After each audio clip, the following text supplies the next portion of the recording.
Claudine. Mm. Who would ever saw this coming? That's a joke. Anybody been paying attention to the situation knows this is a joke because Claudine Gay was the first black Harvard president and black female president, and possibly LGBT allegedly.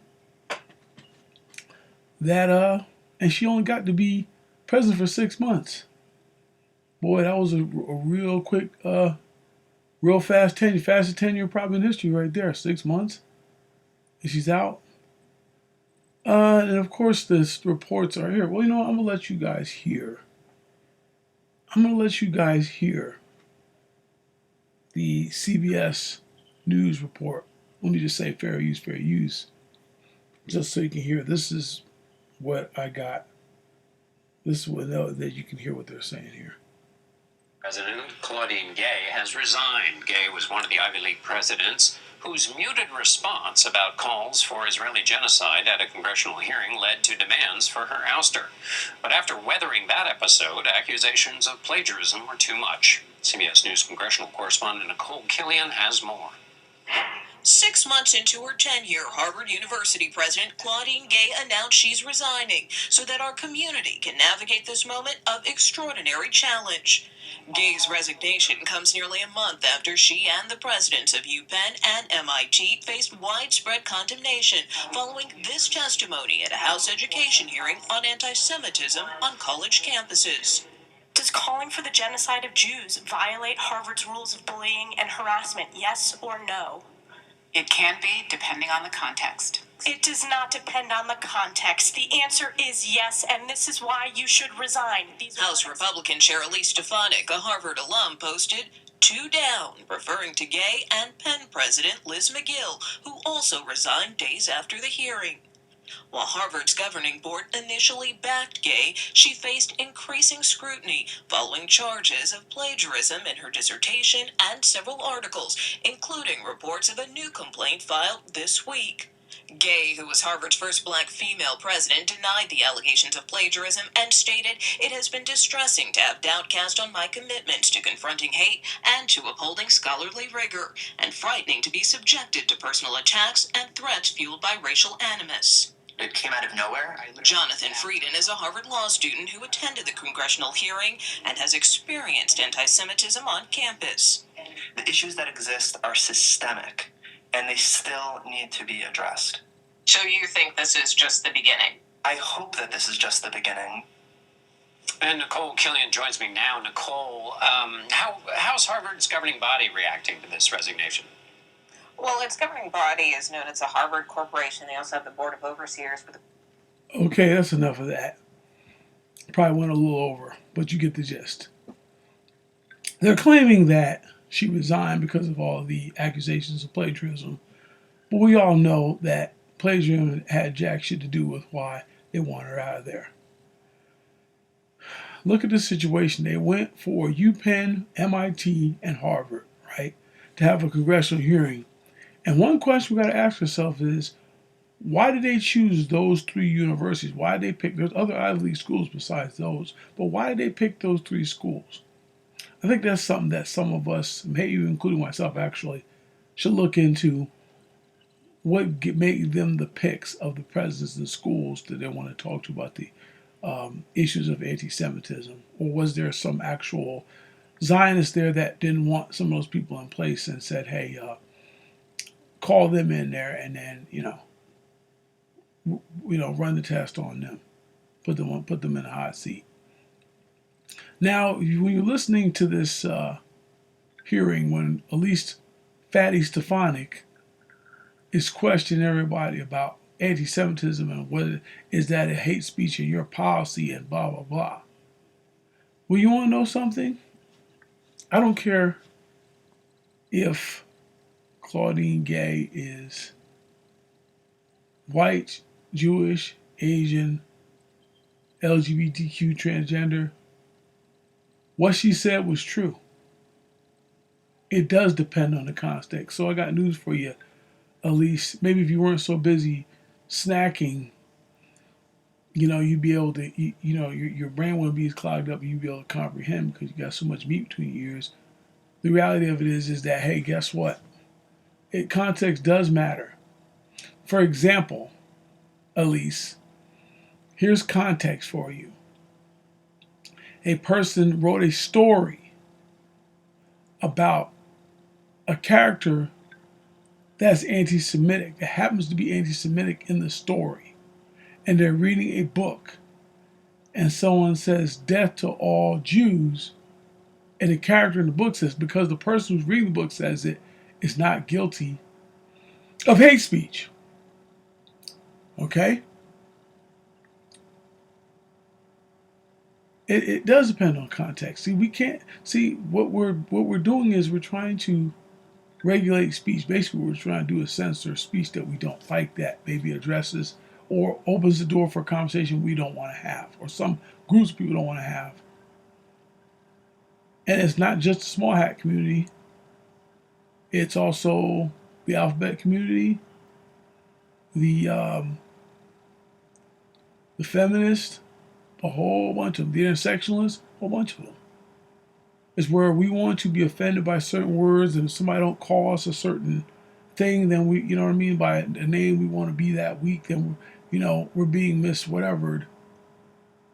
This is how sick this society has become because of all this deviant social engineering they want to do. They want to force down people's throats. And the thing about it is, they don't care about these plagiarism charges. This was a political hit job. And I'll be honest, part of this political hit job I was part of, who helped support this, was, I guess, this guy Bill Ackman, if I'm saying his name right. If I'm not, I apologize. I'll make a correction later. But I guess he's been a big proponent of trying to get her booted out of there. And he donated money to school and everything else. So, really rich guy. And then you have Dave Portnoy from Barstool Sports about, we're not hiring any students or any graduates from MIT and Harvard till they get rid of that woman. What did she say wrong? What did she say that was wrong? It does depend on the context. She didn't go into explanation about it probably enough, but it does matter. Context does matter. So at least we know that you're bought out. We get it. We know we get that you're probably bought out by the same foreign agent, unregistered foreign agent that many others of you, Republicans and Democrats on both sides, the same people that said, let's go up here and do a resolution to say that two different things are still the same thing and they're both hateful. Okay? To make a statement like that shows you just let the country know that y'all are bought out. That's what you did. Because that is so intellectually dishonest. It's not even funny. All right? So I guess, hurrah for whoever who basically got her to resign because of the pressure. And, ultimately, we have these universities awash with certain money from certain people. You don't get to make your own decisions. Because at the end of the day, if you do, then you lose that money. But the whole thing about it is, who cares? And what's funny is these guys out here want people to care. Most people don't go to Ivy League schools. They still get education, and they can be quite successful without ever going to Ivy League schools. So this idea that, these are Ivy League schools, so therefore, that's going to hurt the country if we go after them. No, it won't. Then you had that little freaking dork at the end of there talking about, and these problems that are here, they're systemic. Okay? Do you just get to say something, or do you just accuse someone of something, or do you actually get to explain your accusation? Because it's funny about how somebody can say something systemic, such as that, right? In a school who quite a few Jewish people, outstanding Jewish people, who had big positions at that school. So it's a little hard to believe that anti-Semitism is systemic in that school. I'm not saying that there's not some anti-Semitic people. There's anti-Semitic people, there's racist people, there's all kinds of anti-something people everywhere. You're never going to get rid of them all. Because you know why? The fact that people have a choice to think what they want to think, you can't stop them. So but they're not trying to stop people. They're just trying to regulate speech. They're just trying to intimidate people by regulating speech or censoring speech that they feel opens conversation that they don't want. They don't want people to have. So they want to threaten people's jobs, careers. They want to use these people as examples. Okay, and I'll be honest with you. I'll go this far. I believe one of the big reasons why they wanted to get rid of this Claudine Gay is because she was a black female Ivy League school president, and they probably, a lot of people that wanted her out of there probably felt like she was an affirmative action hire. She was a token, all these other things. And I'm talking about these white folks, I'm sure probably felt this way. Hell, Elon Musk even went as far as to say, oh, make a joke on her, oh, shocking, when he put the post about how she was being accused of plagiarism. It's like, okay, Elon, what does that mean? Well, what does that mean, Elon? Shocking based on what? You guys all knew she wasn't qualified, and based on what? Plagiarism that y'all didn't know nothing about, but you were going to report on it like somehow you're scoffing at something you knew that you would never suspected, even if it is, whether it's true or not. But it's something you can attach yourself to. See, y'all can't hide behind that, okay? Y'all can't hide. Y'all think you're hiding behind, but you're not. People still seeing you. We see you. We see how you really feel about certain people. And guess what? That's fine. But guess what? When we treat you accordingly, don't act like you don't know why. Don't act like you're not that person, because you clearly are. Your actions reflect that, not what you say. That's why they say actions speak louder than words. You go out there and put that tweet out there, sir, and you have every right to do it. But that was a mocking tweet, a mockery of a tweet that you did. Somebody that you don't know really anything about. Now, I know that you're a billionaire and you say you know X, Y, and Z, but I doubt you really know much about this woman. But I can bet, not saying anyone specifically, but I'm sure that one of the motivations and the impetus to get Claudine Gay out of there was because they look at her as being a diversity hire. So therefore, she wasn't really qualified. So let's just get rid of her. Because again, I just wonder why they picked those three schools to go after the presidents to talk to them about the anti-Semitism policies. I'm going to have to do more research on this, and I might do another video about it. But I just think it's hilarious that they want to sit here and say that, oh, the plagiarism claims. No, what happened was the school's hiding behind the plagiarism claims. She's leaving out of there based on that. Even though nothing's been proven, she's denied the claims. Well, you denied the claims, why are you resigning? If they can prove it and they can show it, then hey, guess what? Then I guess they got the goods on you, pack it up. But I haven't seen anything of that sort, at least as of yet. If something comes up and I see it, I'll address it. But haven't seen anything that, that proves that she committed this plagiarism. Because I tell you something, I went to school for, journalism and English for years, and I can tell you, if you read something can or cannot, may or may not be cited, but there's also different ways of citing certain things too. So I'd have to see what the claim was of what she committed plagiarism on for me to be able to say, yeah, maybe she did in this situation. She might have borrowed, but doesn't necessarily mean it's plagiarism. It depends on what she did, which nobody apparently knows anything about, but just the accusations against her is that she been plagiarizing her whole life. In other words, she's not really qualified. That's another thing too. But the thing is, you're accusing her of back it up with some substantial evidence, article, something she wrote. They're saying in a dissertation. Dissertations are pretty long, so break it down to what part of dissertation did she plagiarize. And the question is, did they just let everybody in the class plagiarize, or were we just picking on her? And I'm not justifying plagiarism, not at all. I'm totally against it, and me personally, I have a lot of journalistic integrity. Okay, and I've been conditioned to be that way by the type of education I've got in my own sense of ethics. But the fact of the matter is, at least show the evidence to make the case. If she did it, then okay, fine, get her. School feels that she lost credibility and the evidence is there, then they have a right to ask her to leave. But the fact is, still haven't seen anything showing this so-called plagiarism. But again, we know that's not the real reason that she got pushed out. The school tried to back her up. That pissed some people off more. And they just kept pushing and pushing and pushing until I guess they felt she became a distraction. I'm doing air quotes here, even though they can't see me. But really what it came down is she became a political convenience for some of the people there. Probably some people lost money, certain donations the school lost. Some people might have lost in their direct departments of what was being donated to, and the pressure got put on her.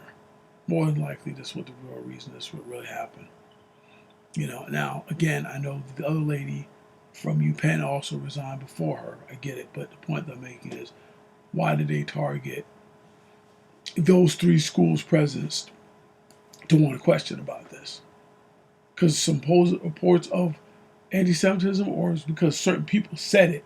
So it's more like I'm whatever demographic I am and I say so. So therefore, that automatically gives me credibility. Just like this guy saying that I've seen anti-Semitism on there. Okay, what was it? Did you report it? You know what I mean? You just get somebody to go up there and just say something because he's a law student there, and then we're all supposed to just believe it because he's a law student there. Like, he doesn't have a political agenda like everybody else. Like, he's not capable of that. No, quite the opposite. Because guess what? If you're part of that tribal group and it's going to benefit your tribe, people can be very tribal, and no one is exempt from this. No group. And right now, I'd say that a specific group in this country has shown themselves to be ultra tribal to the point where, well, not all, obviously, some are completely against this stuff, but so tribalistic to the point where they're going to include nationalism as part of their religion, and those are two separate things. That's why it is intellectually dishonest and fraudulent for Congress to pass a resolution stating that anti-Semitism and anti-Zionism are the same thing when they're clearly not. Okay, I'm saying this out in the open, and these are facts. Okay, these are facts. Okay, now there may be some pushback on this, but please tell me how a nationalist ideology, which is a country, is representative of a religion. So somehow you conflate them two things together. Again, a tactic to get people to stop talking about Zionism, when people have every right. And I'm not targeting the Jewish community. I'm not targeting Zionists. Zionists can be Zionists, but that doesn't mean that there's not something that's maybe negative to that to certain groups of people. Because at the end of the day, that's a nationalist mentality. That has nothing to do. Just because somebody is Jewish does not mean they're a Zionist. So you can't make the statement that anti-Zionism is the same as anti-Semitism. That's completely wrong. Because you'd have to assume that every Jewish person is a Zionist, and they're not. But Congress goes and does this anyway. I'm saying, we got a bunch of clowns up there. A bunch of paid clowns. That's what they are. They got their strings pulled by whatever lobbyist groups that are, slathering their pockets, billing their campaign costs, their PACs, or whatever. And you're just a broke dog that just runs the streets here, the working class, to keep giving them the scrapes they can get from the bottom of the barrel, the biggest part of the barrel, so they can fund their wars, they can take your money, and then they can raise the debt on your entire country. So basically, that's a form of debt slavery. Let's just be real. Because you're enslaved by debt, because the debt doesn't stop, it keeps coming. Which really, at the end of the day, is a violation of the 14th Amendment. But the game they're playing is that we'll pay them.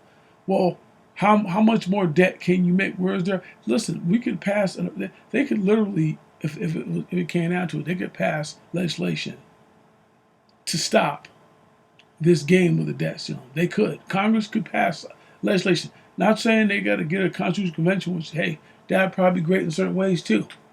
Create a new amendment, but guess what? They don't even have to go that far. Just pass legislation that's going to say, hey, guess what? You can't have but only so far over. And if they do make an exception, those exceptions have to be explicit, and they have to be explainable, not just to the people in Congress, the president, but the entire country. There has to be full disclosure. Full disclosure. But of course, we know they don't want that, because that means they can't hide their hand in the money. They can't hide the fact they got their hands in your cookie jar, taking more than what they've earned, and taking your money and giving it to whoever so they can reverse bribe them. It's ridiculous, man. We got a bunch of crooks in Congress. That's what we got. And we are literally, they want to talk about Putin.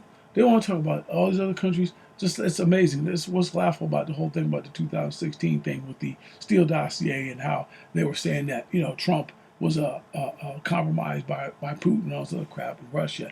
And amazingly part about it is that they somehow influenced the election.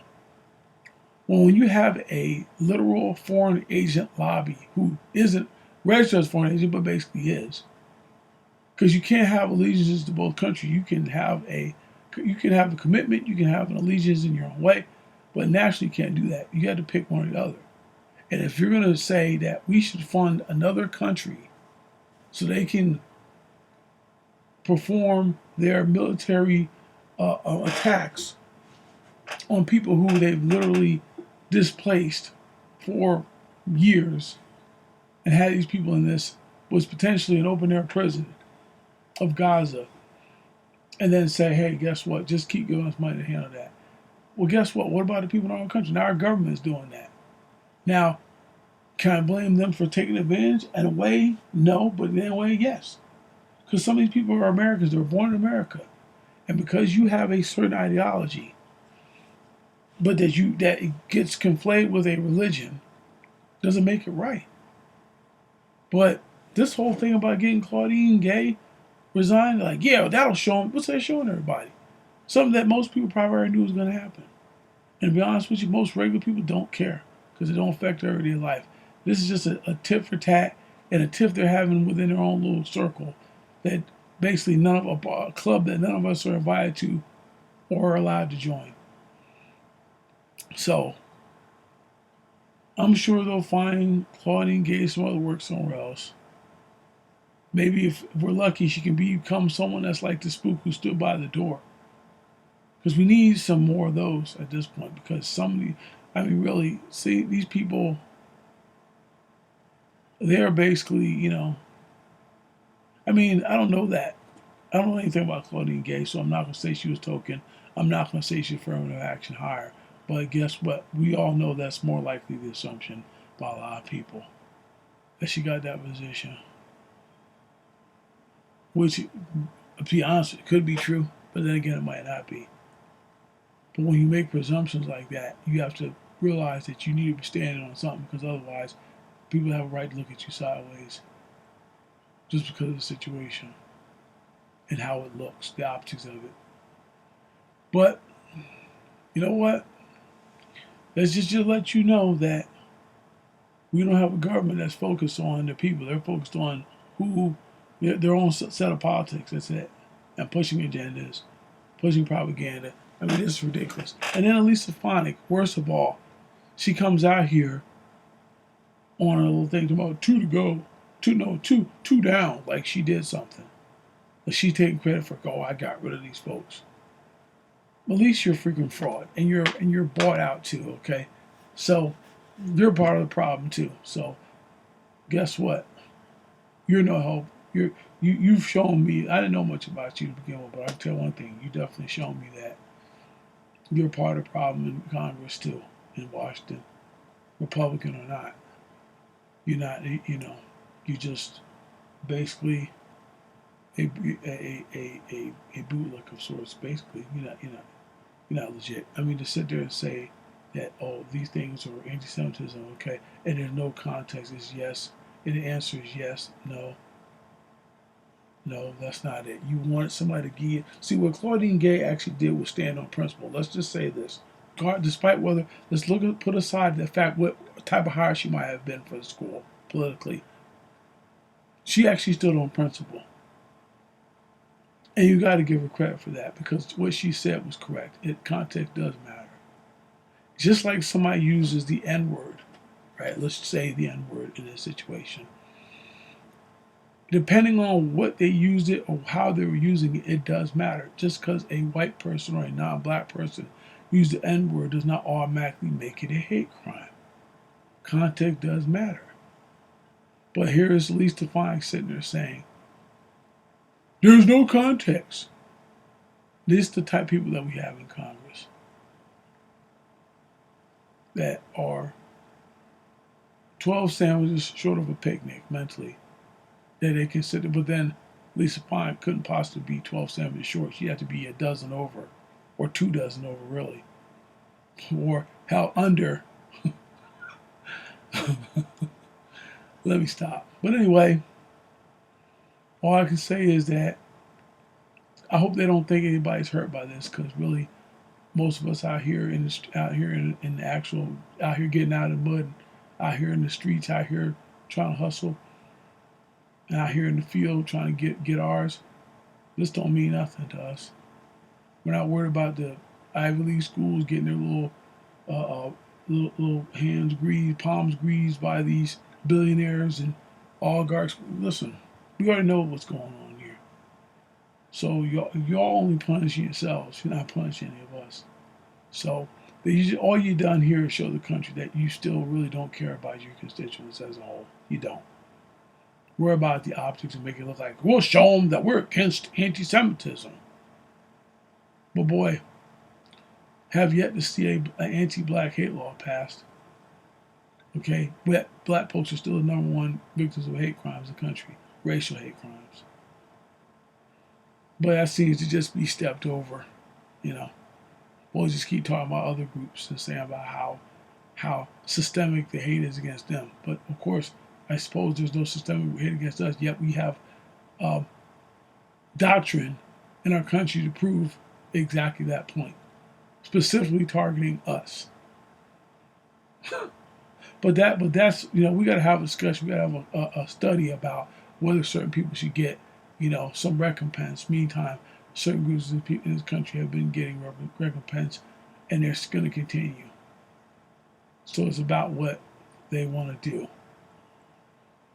But anyway, that's enough of that. But well, good luck to Claudine in all her endeavors, I guess. And basically, context still matters.